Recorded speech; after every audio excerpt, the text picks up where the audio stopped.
Hello साथियों, ज्ञान study classes YouTube channel में आपका फिर से स्वागत है। और आज का जो विषय है वह है आंग्ल मैसूर युद्ध। आंग्ल मैसूर युद्ध के अंतर्गत हम देखते हैं हैदर अली और टीपू सुल्तान और अंग्रेजों के साथ, मराठों के साथ, निजाम के साथ इत्यादि। तो यह देखते हैं कि परीक्षा की दृष्टि से यहाँ बहुत सारे प्रश्न पूछे जाते हैं या टीपू सुल्तान और हैदर अली के बारे में। तो हम लोग आज जानते हैं कि आंग्ल मैसूर युद्ध क्या था, इसका पहले शुरुआत कैसे थी। तो सबसे पहले देखते हैं कि जब विजयनगर साम्राज्य था तो उस समय ताली कोटा का युद्ध यानी बन्नीहट्टी का युद्ध हुआ था। जो निर्णायक युद्ध हुई थी वह था विजयनगर साम्राज्य का जो है अंत कर दिया गया था उस समय। इसी युद्ध के तहत उसी के अवशेषों पर जिन स्वतंत्र राज्यों का जो उदय हुआ, वह जन्म हुआ, वह था मैसूर एक प्रमुख राज्य के रूप में उभरा था।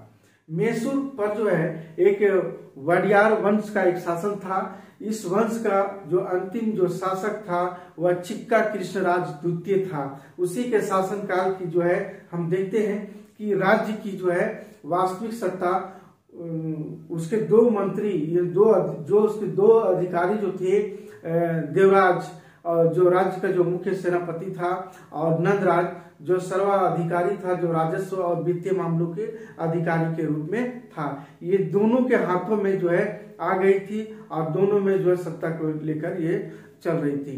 तो इसी समय हम देखते हैं कि 1761 में हैदर अली ने अपनी सत्ता अपना ली थी। हालांकि जो है हैदर अली जो है पढ़ा लिखा व्यक्ति नहीं था, नहीं होने के बावजूद भी वह भी जो है एक बहुत ही अत्यंत गरीब परिवार से बिलोंग करता था। वह 1721 ईस्वी में वह जन्मे थे और उनकी बुद्धि बहुत ही प्रखर थी और विलक्षण प्रवृत्ति के थे। 1749 ईस्वी में नंदराज ने जो हैदर अली को जो है सैनिक में भर्ती किया, यानी सैनिक जीवन में प्रारंभ करने का पूरा अवसर दिया हैदर अली को। तो हैदर अली ने जो है कि उस अवसर को जो है स्वीकार किया और सैनिक में भर्ती हुआ। धीरे धीरे देखते हैं कि 1755 में हैदर अली को जो है डिंडीगुल का एक फौजदार बनाया। तो इसी तरह देखते हैं कि फ्रांसीसी विशेषज्ञों की मदद से हैदर अली ने जो है 1755 डिंडीगुल में एक आधुनिक शस्त्रागार का निर्माण किया। जहां शस्त्र रहते हैं वहीं का उसका जो है निर्माण किया। इसकी जो है मैसूर की जो राजधानी थी वह श्रीरंगपट्टनम था। उस पर हम देखें उसी समय मैसूर की राजधानी श्रीरंगपट्टनम पर जो है मराठा आक्रमण का पूरा लगातार का भय उसे भयभीत कर रहा था। और इसी समय जो है हैदर अली ने जो है मैसूर की राजधानी में हस्तक्षेप करके उन्होंने नंदराज और देवराज को जो है राजनीति से संन्यास लेने के लिए विवश किया, क्योंकि अब उस दौड़ में अपना जाना चाह रहा था। 1759 ईस्वी में देखते हैं कि हैदर अली ने वहीं पर मराठों को पूरी तरह से पराजित किया और इसके बाद जो है जैसे मराठों को पराजित किया उसे जो है फतेह हैदर बहादुर के नाम से भी जाना गया इसी समय। और 1761 में मैसूर की समस्त शक्ति जो है हैदर के पास केंद्रित हो गई और धीरे धीरे अपनी सत्ता अपना ली। मराठों ने जो है 1764, 1765 और 1771 में 3 बार हैदर अली को जो है पराजित किया मराठों ने। 1772 ईस्वी में इन्होंने क्या किया कि मराठा जो पेशवा माधवराव की भी उसी समय मृत्यु हो गई। तो हैदर अली न सिर्फ जो है अपने राज्य को वापस किया, उस समय मौका का फायदा उठाया, बल्कि कुछ अन्य राज्यों जैसे बेलारी, कुडप्पा, गुट्टी और करनूल, ये सब कुछ क्षेत्र था उस पर अधिकार कर लिया। और हैदर अली ने बिदनूर, खुसरुंडी, सेद्दा, कनारा, मालाबार ये सब पर भी जो है अधिकार किया। तो इस तरह से हैदर ने जो है जब अधिकार किया तो हम लोग देखते हैं कि आंग्ल मैसूर युद्ध के अंतर्गत हैदर अली के बारे में थोड़ा सा देखते हैं यहाँ पर भी।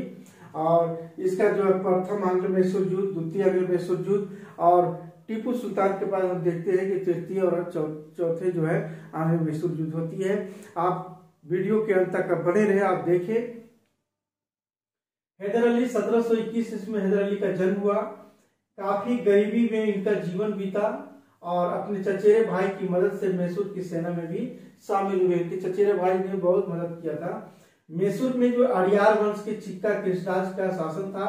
इनके दरबार में राजस्व और वित्त का प्रधान नंदराज और मुख्य सेनापति देवराज के बीच में मैसूर की गद्दी को लेकर जो है षड्यंत्र हो रही थी। इसी का मौका का फायदा उठाया हैदर अली ने और 1755 में हैदर अली ने डिंडीगुल में फ्रांसीसियों की मदद से एक आधुनिक शस्त्रागार की जो है स्थापना की। 1761 में जो है मैसूर की गद्दी को प्राप्त कर लिया। इनके शत्रुओं में कौन कौन थे?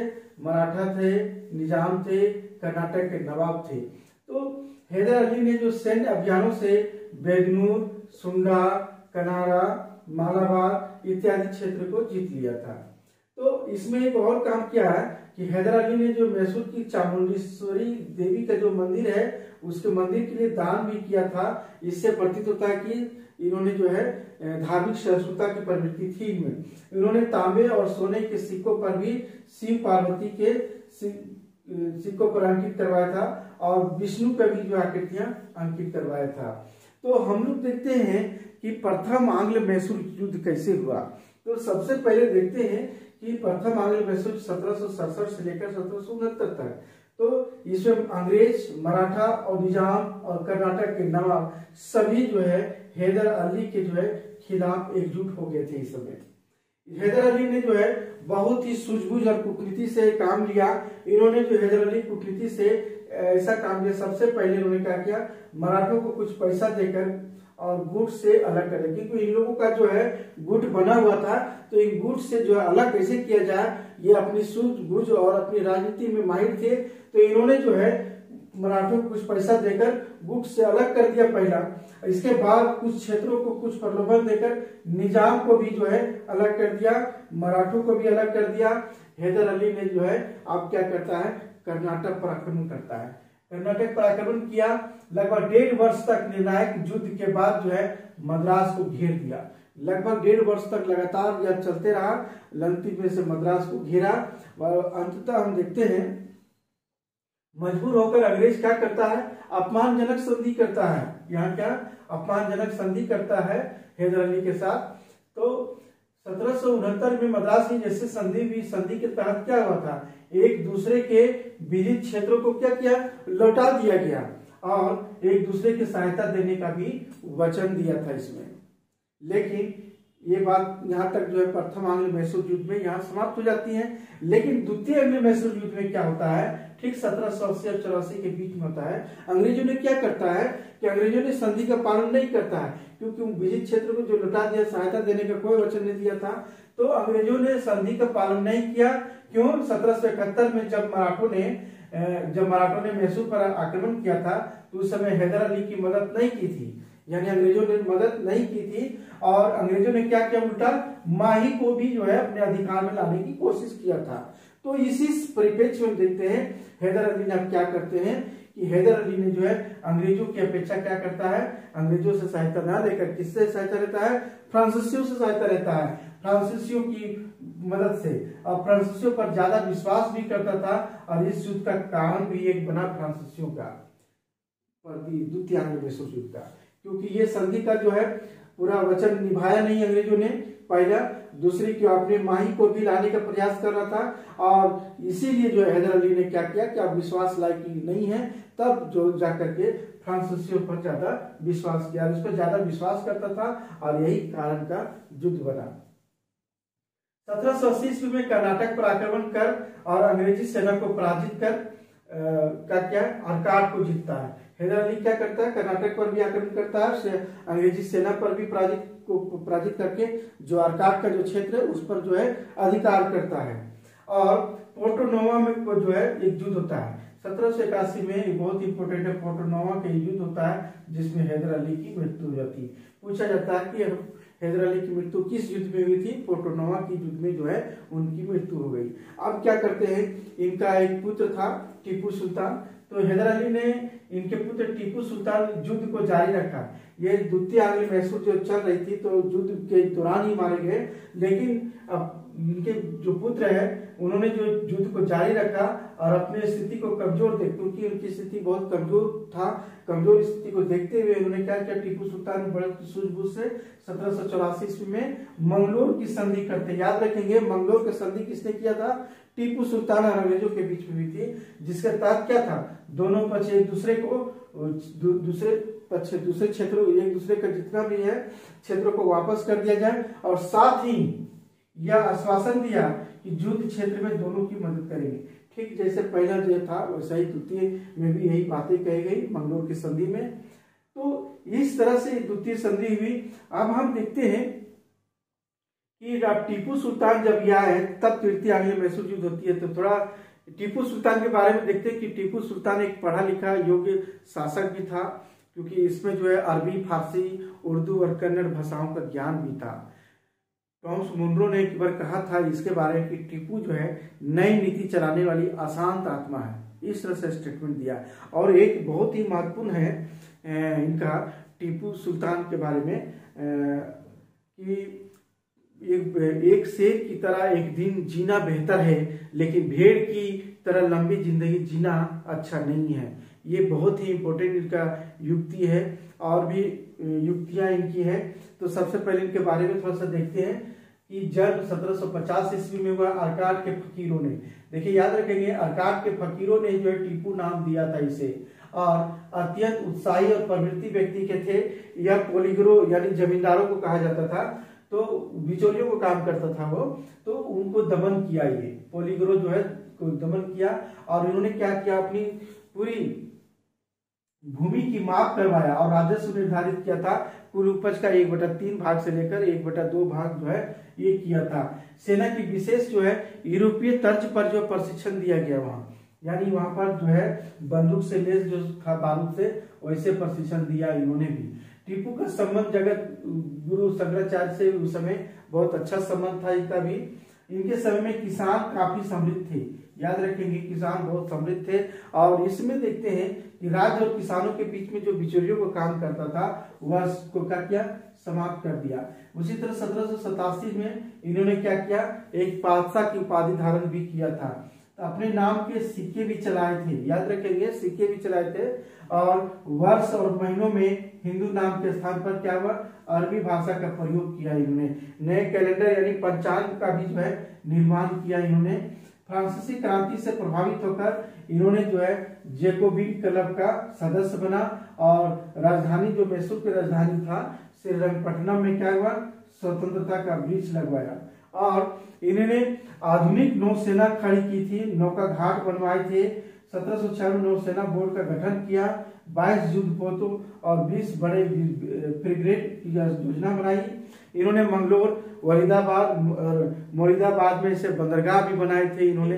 टीपू सुल्तान के साधन अंग्रेजों के साधन से बहुत कम थे, और इस तथ्य को स्वीकार करते हुए टीपू सुल्तान ने कहा था, मैं अंग्रेजों के स्थल को साधनों को जो स्थल में जितने भी साधनों को समाप्त कर सकता हूं, लेकिन मैं समुद्र को सुखा नहीं सकता हूं। इस तरह से जो है दुनिया। अब हम देखते हैं जो तृतीय आंग्ल मैसूर युद्ध के बाद में। अब इसके बाद देखते हैं तृतीय आंग्ल मैसूर युद्ध जो 1790 से 92 ईस्वी के बीच में यह चला।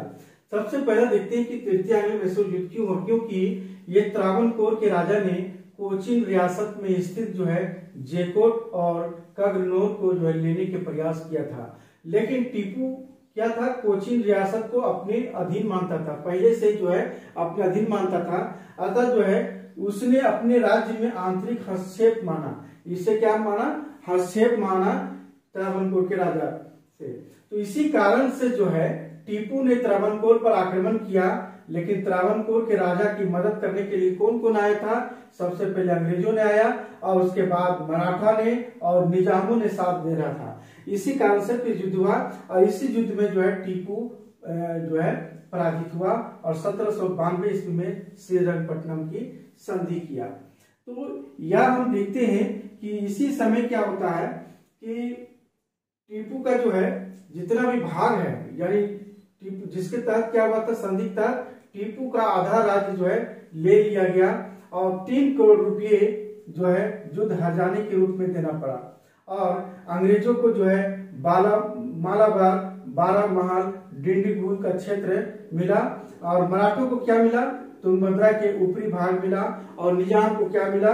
पन्नार और कृष्णा के बीच का भाग मिला। तो हरजाना चुकता गारंटी के रूप में क्या था कि टीपू के 2 पुत्रों को जो है बंधक बनाया था। क्या था? 2 पुत्रों को यहाँ बंधक बनाया। तो टीपू जो है बहुत बुरी तरह से टूट गया था। इसके बावजूद भी उसने अंग्रेजों से भयंकर युद्ध की तैयारी करने का पूरा प्रयास किया इन्होंने। और उसके बाद इन्होंने क्या किया? सैन्य प्रशिक्षण के लिए बड़े बड़े अफसर की नियुक्ति करने लगे और बहुत ही जो है अपनी यूरोपीय तर्ज पर। तो इसके अलावा जो है इन्होंने क्या किया? टीपू सुल्तान अरब से संपर्क किया। काबुल, कस्तूनिया, मॉरिशस, फ्रांस और मिस्र से भी संपर्क बनाया है इन्होंने। तो इस तरह से देखा जाए तो अन्य जगहों से जो संपर्क इन्होंने बनाया टीपू ने, विशेषकर हम देखते हैं कि फ्रांसीसियों भी से संपर्क किया था और पहले से ही संपर्क था जिससे।